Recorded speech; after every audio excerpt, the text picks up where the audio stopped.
U selu Rečka, nadomak Negotina, održan je treći po redu festival vina. Rečka pod vinogradima u odnosu na sva negotinska sela ima najviše hektara pod vinovom lozom i osim po proizvodnji lubenice poznata je i po proizvodnji kvalitetnog belog i crnog vina. Po nekim procenama trenutno je pod vinovom lozom u ovom selu više od 100 hektara.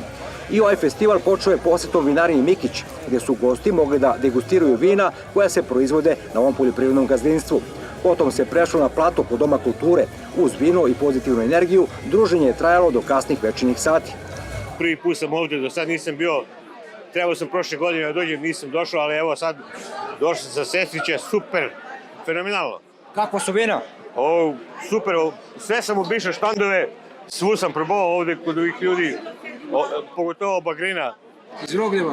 Iz Rogljeva, tu i Smedovac, Rogljevo i sve, evo kod ovih, super. Čuo sam za tu Bagrinu, ali do sad nisam probao, ali Bagrina je Bagrina. I tako, živjeli ljudi. Odlično, ovo je treća godina kako. Prve godine je bilo lepo, prošle godine nisam bio, sad sam došao. Ovo dolazi Goca Tržan, ali trebali su, razumeš ti, da zovnu nekog, jer ovo je selo. Ona će da peva zabavne pesme, ali trebalo nekog i narodnjaka. Probam još jedno vino. Ovo je inače Prokupac koji se meni jako sviđa iz susednog sela, pošto sam ja iz Rajca, ovo iz Rogljeva, Prokupac iz vinarije Mirjana i Mirjani Tići, jako je dobro. Prvi put sam ovde u Rečkoj i ovo je nešto što daje budućnost našem kraju, uopšte istočnoj Srbiji. Sve ove vinarije koje niču iz godine u godinu i po neko domaćinstvo, kao i mi što se bavimo seoskim turizmom, sve to daje nadu ovom kraju i to me jako raduje. Uživam u dobrim vinima, u društvu, u razgovorima.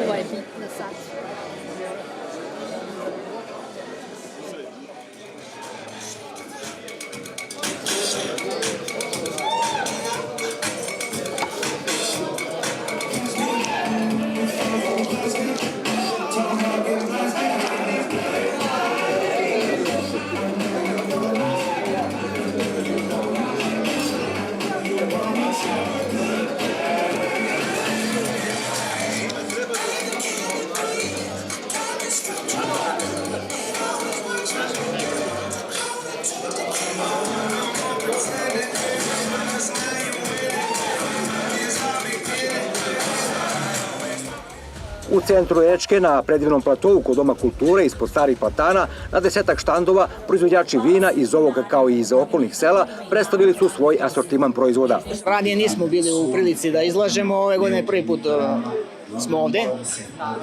Inače nisam ovde u selu, poslom sam ranije bio u inostranstvu, pa zbog toga nisam ni učestvovao. Otac se bavi proizvodnjom vina, ja sam tu sad dobio tu čast da budem na štandu, na izlaganju. Učestvovao sam u toj sadnji prvoj većoj, kad smo krenuli 2008. godine. To su bile neke subvencije od države, tako je to krenulo sve. Pre toga smo imali, naravno, kako znam za sebe, imamo vinograde, ali tad je to krenulo malo obimnije i opširnije. Eto sad smo do nekih 6 hektara dogurali, pa vidjet ćemo šta ćemo dalje, ne znamo. Onako, lep sport, ali nije za svakog. Težak je sport? Da, naravno. Da ne pričam sad o proizvodnji i svemu dalje, plasman je i dalje najteži, ali bože moj, nikom nije lako pa ni nama. Ima tu dosta vinarija u selu gde su, da kažem, vlasnici, stariji ljudi.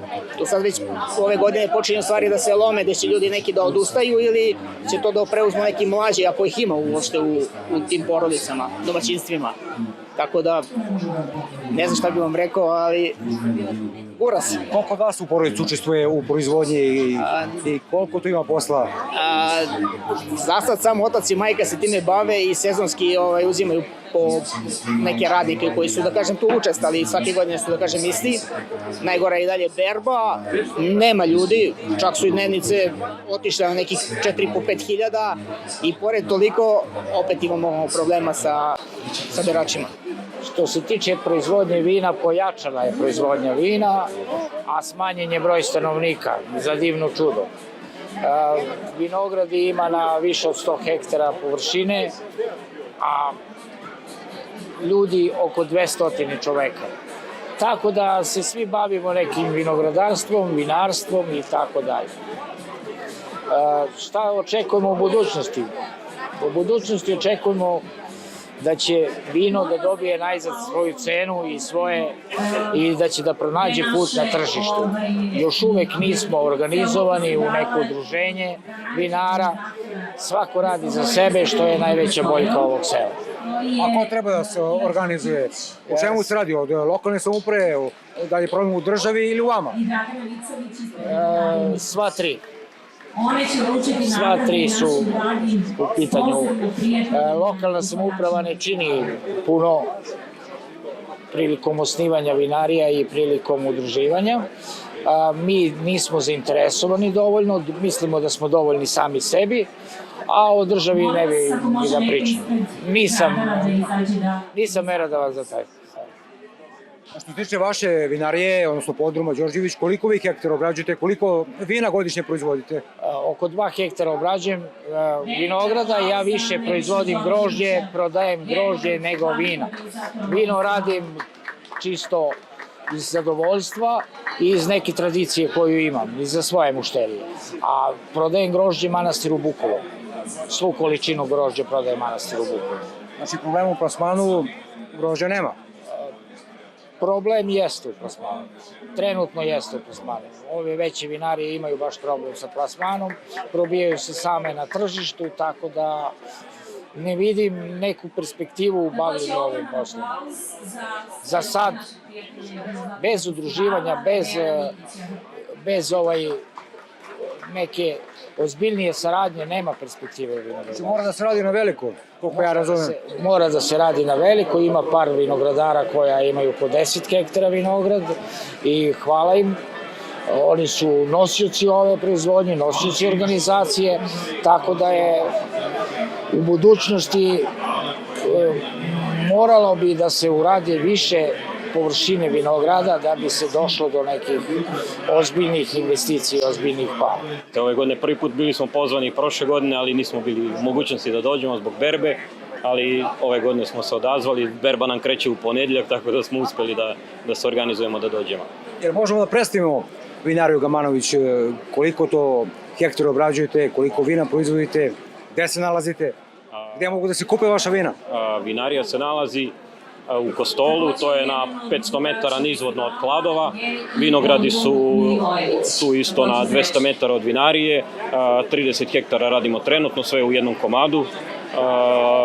Pretežna sorta je grašac, imamo 28 hektara grašca, 1 hektar rajnskog rizlinga, crne sorte za sad nemamo u svojim zasadima, kupujemo, ali planiramo da sadimo još nekih 10-15 hektara vinograda. Kapaciteti vinarije su oko 60.000 litara, s tim što na godišnjem nivou proizvedemo od 30 do 40.000. Sorta grašac je stara sorta koja je u posljednjih par godina je vratila svoj naziv, inače se vezuje za italijanski rizling, ali u posljednjih par godina se forsira kao grašac u Srbiji i to je sorta koja je kao što je Prokupac kod crvenih sorti u Srbiji, tako će grašac biti, to jest već jeste kod belih sorti, znači naša najpoznatija autohtona sorta. 30 hektara treba obraditi, to je mnogo posla. Jeste, zahtevno, pogotovo u posljednje 2 godine. Prošle godine smo imali grad, uništio je 70% zasada, svega smo obrali 35 tona na 30 hektara. Ove godine je požar zahvatio malo, ali najgore smo izbjegli, tako da zahtevno jeste, ali i velika su ulaganja, ali eto. Kako se uklapate, kakva je računica? Ima li matematike? Pa trenutno ne, pošto smo mi to 2020. preuzeli vinariju, bukvalno smo krenuli sa novim brendom, sve od nule, tako da možda se očekuje neki ozbiljniji prihodi tek posle 7., 8., 10. godine.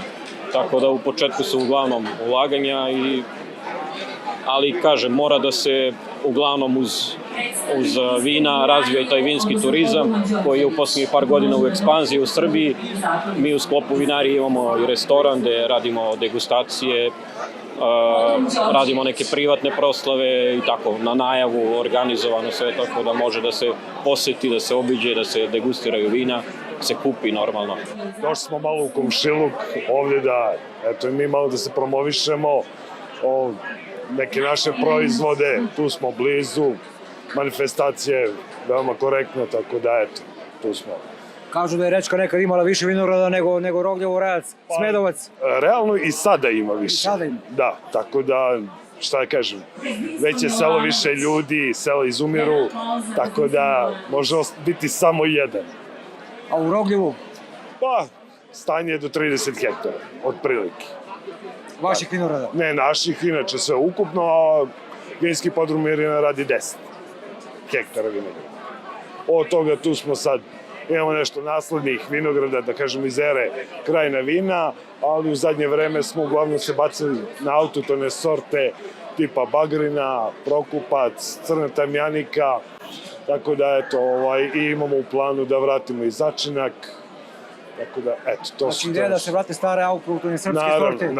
Naravno, to nam je jedna ovako ideja, već nas ganja već 15 godina, jer za Bagrinu nam je od ideje do buteljke trebalo 10 godina, tako da, eto, vidite, to je malo duže. A zašto je to toliko dugo trajalo? Pa, eto, je malo skuplja, em se totalno zagubila i ipak to je neki proces i zemljišta i poteza, kako, gde, mikroklime i sve ostalo, tako da, eto, to je, zato nam je trebalo toliko. Imamo 11 hektara vinograda, to je sve na Ćaletovo ime, imam i rođenog brata, starijeg, obojica radimo isto i imamo 150 košnica meda, pčela. Ajmo prvo o vinu, znači vas dvojica, dva brata i otac, Tako je, da. rađete 11 hektara. Da. Vinograda. Vinograda sve 10 hektara imamo na jednom mestu, hektar nam je odvojen na drugoj parceli. Ako vas zanima šta imamo od sorata grožđa, imamo znači rajinski Riesling, Sauvignon Blanc, Chardonnay od belih, imamo Cabernet Sauvignon, crnu tamjaniku, imamo Burgundac i Cabernet Sauvignon od crnih. Imamo malo i Frankovke, ali to je vrlo malo. Vi ste mladi vinogradari, vinari, kako ste snašli u tom poslu, to je ozbiljan zanat? Pa ozbiljan zanat jeste, ali vrlo težak, nije teško da se probije na tržište, mnogo zavisiš od samog neba, od Boga, od vremena. Trebalo bi da se vrate da rade poljoprivredu, da se vrate, ali vrlo je teško. Teško je što je u današnje vreme prvo su izbile jake suše, kiša kad padne ono više je grad nego kiša i sve u nekom strahu se radi. Vrlo teško. Kako je bila ova godina? Pa ova godina opet okolo našeg sela je dosta ubio grad i opet samo tržište oko tog grožđa nas je hvala Bogu obišlo i onda je uspelo na neki način to grožđe samo da se prodaje, znači je vrlo teško da se, ali sam prinos je solidan. Falilo je neka kiša da malo napuni zrno, da nabubri, ali dobro, solidno je. I počela berba? Počela je, da, crna tamjanika je stigla i Chardonnay polako ko stiže ima. Godina je bila sušna, kvalitet je zadovoljavajući, možda je malo manji prinos. Ima šećera? A šećera ima šećera. Baš smo merili sad Chardonnay treba da beremo u ponedjeljak, ima 21 šećer. Malo je manje soka u grožđu, zbog suše. Šta znači ovaj festival vina za vaše selo? Pa ovo je velika stvar za naše selo, čisto da se na ovaj način promovišemo, da ljudi vide da i mi mali domaćini imamo dobro vino za prodaju, koji eto, nismo se nigde pojavili sada. I eto, da se čisto zna za selo Rečko, da se vidi ovo, pošto imamo i mlade ljude koji se bave istom vinovom lozom i uzgojom grožđa. Jer se malo Točak zakotrljao posljednjih godina, jer ima mladih ljudi? Ima, baš naše Rečka ima i sadnje, i ima proizvodnju i grožđa, Rečka ima. Jer pomože nešto opština, država? Država, hvala, pomaže dosta i opština nam pomaže dosta. Opština nam pomaže stvarno svaka čas. Bez opštine ne bismo mogli ovo da uradimo što sada. Kažu da je ovo idealna klima, da je ovo odlično područje, zemlja je dobra. Jeste, samo eto suše godine su se malo promenile i ekstremni su vrućine. Pogoduju jednoj ulozi samo, eto, moramo da radimo na navodnjavanju. Jedino to da nam pomogne opština, da nam eto neki bunar izbuše ili tako nešto. To bi nam mnogo začelo. Mogu da kažem da je lepo, organizovano je zaista fenomenalno. Prošle godine nismo mogli, bili smo sprečeni da dođemo, a sad ove godine vrlo rado smo se odazvali pozivu porodice Mikić i organizatorima. I kako se uklapa Kupinovo vino među ovim vinima od vinove loze? Pa uklapa se, ima tu za svačiji ukus po nešto što se kaže. Neko voli suva vina, neko voli slatka, poluslatka. Naše vino ima dosta zainteresovanih i ljubitelja takođe, tako da uvek na svakom sajmu nalazimo nove ljubitelje vina svog proizvoda. Kupina se bere uveliko, kako je rodilo ove godine? Pa sad smo pri kraju berbe, malo je podbacilo za nekih 30% sigurno, ali opet u odnosu na druge delove Srbije ja sam zadovoljan rodom. Šta je bio razlog, suša ili? Pa razlog je bio i suša, a i verovatno ti prolečni mrazevi koji su na Kupinu nisu trebali da utiču, ali verovatno je nešto oko promene klime. Sad one suše u svakom slučaju 20% već uzela svoj danak. To je neki moja prognoza na nekih 20%, negde možda i više. Da kažemo sada da je Kupino vino i zdravo, piti više stvari. Da, u svakom slučaju jeste zdravo. Da vodi lek. Da. U malim količinama, to moramo da naglasimo, pije se kao lek, a u malo većim količinama pije se za opuštanje, naravno, i za dobro raspoloženje. Festival vina u Rečkoj organizovalo je Udruženje Rečanaca. Jednostavno gledamo na neki način da ovo selo zaživi. Mi kao povratnici, baš iz vinarije Mikić, trudimo se da radimo na tome, da se što više uloži u selo, kao i lokalna samouprava, moram da priznam. Gledaju da nam pomognu, između ostalog i Nikolić prevoz koji je bio jedan od sponzora. Jednostavno imamo podršku veliku, na čemu smo veoma zadovoljni, zahvalni i svaki festival se trudimo da postane sve bolji i da postane tradicija. Opština Negotin posljednjih godina iz agrarnog budžeta subvencioniše u celosti troškove podizanja vinograda. Cilj je promocija vinogradarstva i vinarske tradicije Negotinske krajine i razvoj ovog kraja, koji na vinskoj karti Srbije još uvek nije dovoljno vidljiv. Vino je mnogo više od pića. Ono je simbol zajedništva, radosti, svečanosti i prijateljstva. Svaka kap nosi u sebi priču o zemlji s koje potiče, o suncu koje zrelo grožđe obasjavalo, o vrednim rukama vinogradara i umeću vinara. Upravo zato, festival poput ovog nije samo prilika da se predstavi bogatstvo ukusa i mirisa negotinskih vina, već i da se osjeti duh zajedništva, da se učvrste prijateljstva i stvore nova poznanstva. Naš festival okupit će najbolje proizvođače vina iz ovog kraja, čuvare tradicija, ali i stvaraoce novih, savremenih vina koje spajaju nasleđe i inovaciju. Ovo je prilika da otkrijemo raznolikost sortimenata, da naučimo više o vinskoj kulturi i da uživamo u jedinstvenoj atmosferi koja se stvara kada se ljubitelji vina okupe na jednom mestu. Posebno želim da se zahvalim svim učesnicima i organizatorima koji su svojim trudom i znanjem obogatili ovogodišnji program. Njihova posvećenost je dokaz da su zajedničkim snagama možemo graditi tradiciju koja će trajati i prenositi se na generacije koje dolaze. Dragi prijatelji, neka ovaj festival bude proslava ukusa, mirisa i boja, ali i mesto gde ćemo se podsjetiti koliko je važno čuvati i negovati ono što nas povezuje, a vino to čini na poseban način. Na festivalu vina, koji je protekle subote održan u negotinskom selu Rečka, gost večeri bila je popularna popevačica Goca Tržan sa svojim bendom.